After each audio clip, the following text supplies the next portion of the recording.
واخد بالك؟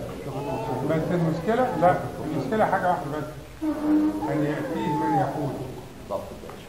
يقوده صح في الاتجاه السليم، الشعب ده يحقق الغاية. ان شاء الله هنبقى احسن شعوب العالم. طبعا.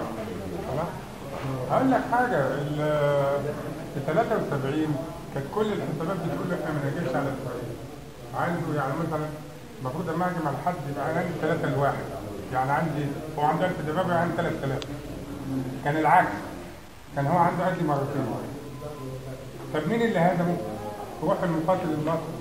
ايوه لا، روح المقاتل على فكره ما بيكونش حاجه قد من قد عارفين ان المقاتل المصري وقت الجد ب20 ويموت ما يموتش ان شاء الله. مصر بلدنا جايه. السلام عليكم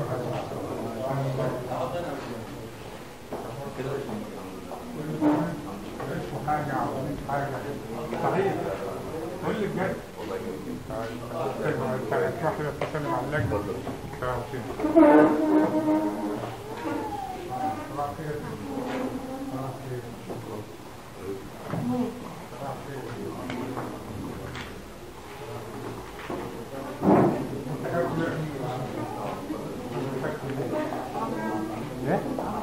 يلا